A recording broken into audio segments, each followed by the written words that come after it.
Press briefing हम लोग कर रहे हैं। मुख्य रूप से जो है माननीय मुख्यमंत्री महोदय का जो विजिट हुआ था हम लोगों के यहाँ 8 जनवरी को, उसमें जो है वो माननीय मुख्यमंत्री महोदय के द्वारा जो घोषणा की गई थी, उस घोषणा के संबंध में अभी तक क्या कार्रवाई हुई है उसके संबंध में आप लोगों के समक्ष हम लोग प्रतिवेदन देना चाह रहे हैं। तो सबसे पहला चीज मैं आपको ये बताना चाहूँगा, बाकी योजनावार हम लोग आएंगे कि जितनी भी माननीय मुख्यमंत्री महोदय की घोषणा हुई थी वो सभी की जो है वो स्वीकृति हो गई है और एक एक करके हम आपको अवगत कराना चाह रहे हैं कि उसमें क्या क्या कार्रवाई की गई है। तो सबसे पहला जो इसमें इशू था, जो घोषणा था, वो घोषणा था कि जल संसाधन विभाग के अंतर्गत जो सारण तटबंध है उसका जो है वो 40वें किलोमीटर से 80वें किलोमीटर तक जो है वो पथ को डबल लेन करना था। आप अवगत हैं कि जो हम लोगों का सारण तटबंध है उसका 0 से 40 जो है वो ऑलरेडी डबल लेन था, लेकिन 40 से जो 80 है वो हम लोगों का जो है वो खराब भी था और वो शुरू में जो है वो सिंगल लेन बनने का स्वीकृति हुआ था। बाद में हम लोगों ने प्रस्ताव इसमें भेजा था कि उसको भी जो है वो डबल लेन होना चाहिए और माननीय मुख्यमंत्री महोदय के द्वारा वो घोषणा की गई थी और घोषणा के आलोक में इसको जो है वो मंत्रिमंडल के द्वारा जो है वो स्वीकृति भी दे दी गई है और कुल इसकी जो राशि है 239 करोड़ का है, 239 करोड़ की लागत से जो है वो सारण तटबंध का 40वें से 80वें किलोमीटर तक वो डबल लेन जो है वो हो जाएगा। उसके लिए राशि जो दी जा रही है 239 करोड़। उसके बाद जो है वो दूसरा जो महत्वपूर्ण ये था कि हम लोगों ने आज बाबा हरिहरनाथ मंदिर को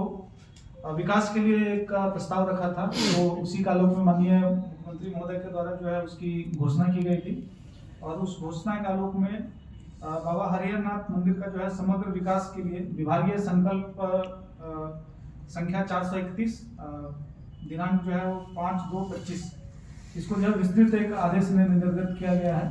कि काशी विश्वनाथ मंदिर के तर्ज पर जो कॉरिडोर वहाँ बना है उसी तर्ज पर हम लोगों का यहाँ पर भी उसका जो है वो DPR तैयार किया जा रहा है और जो भी कंसल्टेंट थे उन कंसल्टेंट के साथ हम भी वहाँ पे विजिट किए थे और इसमें लगभग जो है वो 65,000 स्क्वायर मीटर के पूरे एरिया में जो है वो बाबा हरिहरनाथ जो कॉरिडोर है उसके विकास की जो है योजना बनाई जा रही है और उसके लिए जो कंसल्टेंट नियुक्त हो गया और कंसल्टेंट के द्वारा जो विस्तृत प्लान बनाया जाएगा और प्लान बनाने के बाद जो है अगर तक जो है वो कार्रवाई की जाएगी। उसके अतिरिक्त जो एक और घोषणा थी कि डोरीगंज बाजार से बिशनपुरा तक एलिवेटेड पथ का जो है वो कंस्ट्रक्शन कराया जाना है और इसके लिए जो है इसकी स्वीकृति हो गई है। स्वीकृति होने के बाद जो है नेशनल हाईवे को उसको दिया गया है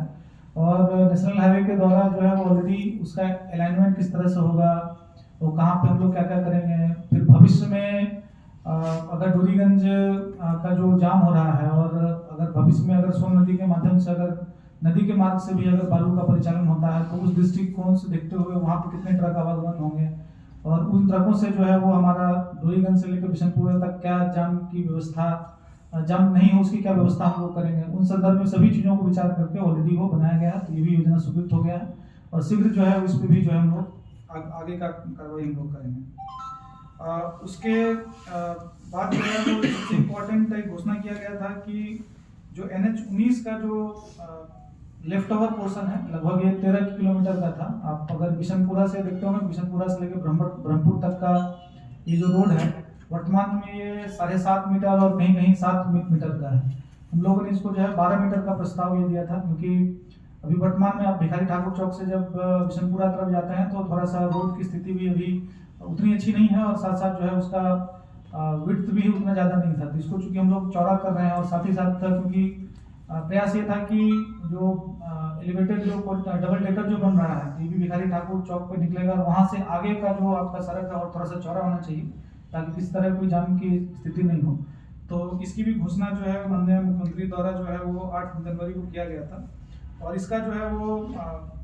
10/1/25 को ही इसको जो है स्वीकृति मिल गई थी मंत्रिमंडल की और मंत्रिमंडल की स्वीकृति के बाद ये जो है वो टेंडर में गया हुआ है। कुल राशि जो है वो ये 90 करोड़ की है,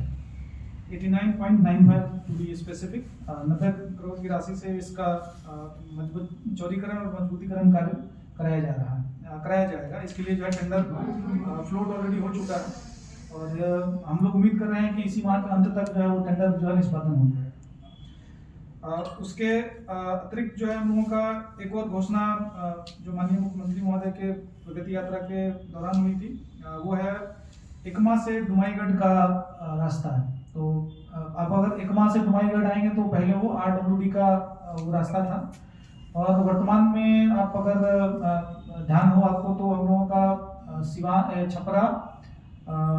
छपरा से मांझी से जो है आपका गुठनी दरौली वाला जो मार्ग है उसका चौड़ीकरण का ऑलरेडी जो है प्रस्ताव जो है वो स्वीकृत ऑलरेडी हो चुका है और उस पर जो है वो टेंडर करके अभी तक कार्रवाई उसमें की जा रही है।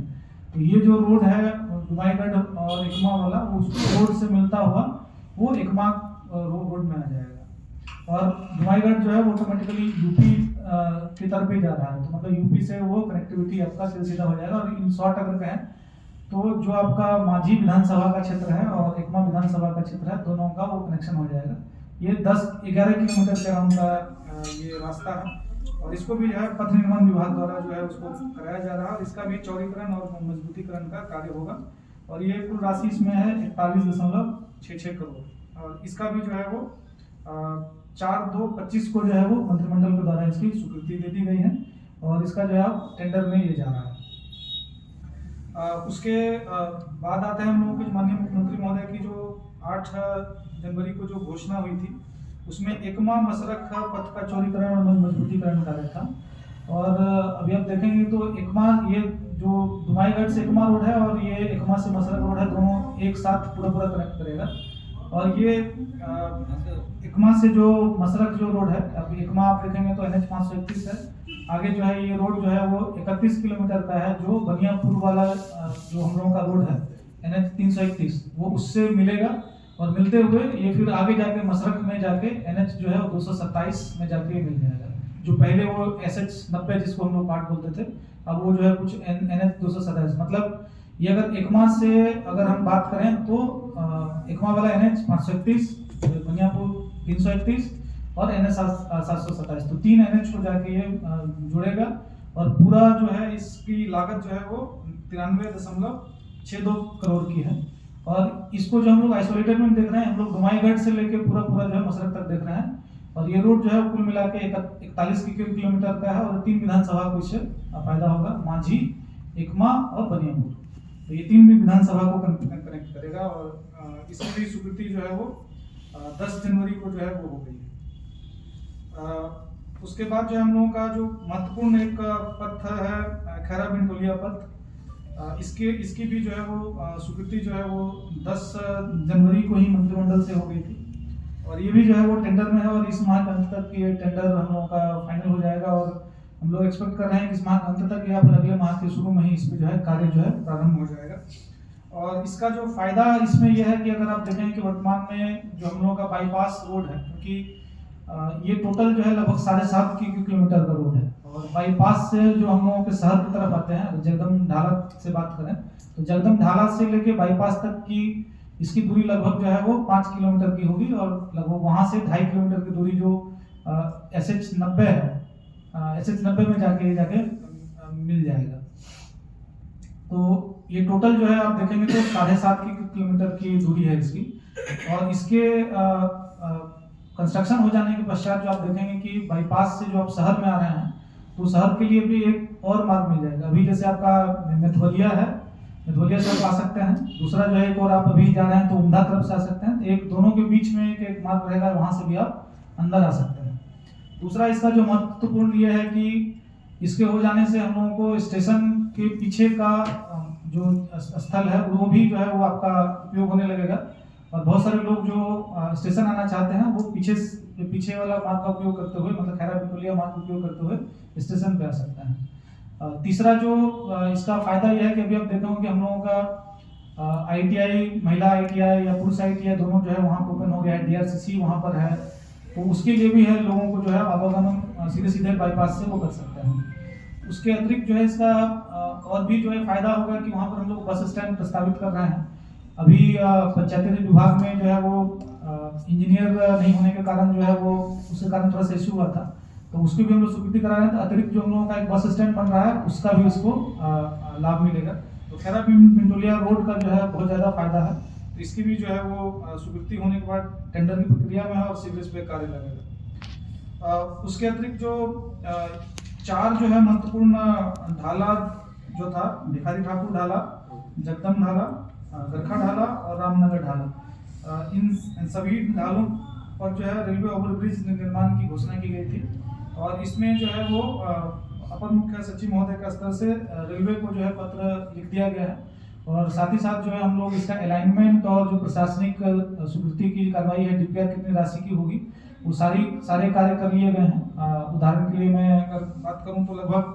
सभी जो है लगभग 75 करोड़ से लेकर जो है वो 100 करोड़ के बीच में जो है अलग अलग जो ये ढाले की राशि निकली है और एस्टिमेट वगैरह सब बना लिया गया है। और बना के हम लोगों ने, चूंकि इसमें रेलवे पर बनना है तो रेलवे की सहमति भी आवश्यक है, तो रेलवे से पत्राचार हो गया और शीघ्र जो है वो रेलवे की सहमति प्राप्त करके अग्रतर कार्रवाई की जाएगी। तो कहने का हम लोगों का अर्थ ये हुआ कि जितनी भी माननीय मुख्यमंत्री महोदय के द्वारा प्रगति यात्रा के संबंध में घोषणा की गई थी वो सभी को जो है स्वीकृत करते हुए सभी पे अग्रतर कार्रवाई की जा रही है। ये आप लोगों के लिए भी है और इसको आप लोग अगर प्रमुखता से छापे तो हम लोगों के लिए ज़्यादा अच्छा रहेगा। और साथ ही साथ हम लोग आपसे यह भी अनुरोध करेंगे कि चूंकि ये बहुत सारी योजनाएं, इसका लाभ बहुत ज़्यादा हो रहा है, तो आप संबंधित जो अगर वहाँ के लाभुक हैं उनसे भी अगर पक्ष जानना चाहें तो मतलब ये अच्छा रहेगा। और भविष्य में और क्या कर सकते हैं उस संबंध में हम लोगों को भी फीडबैक मिलेगा। तो मेरे स्तर से इतना ही, बहुत बहुत धन्यवाद।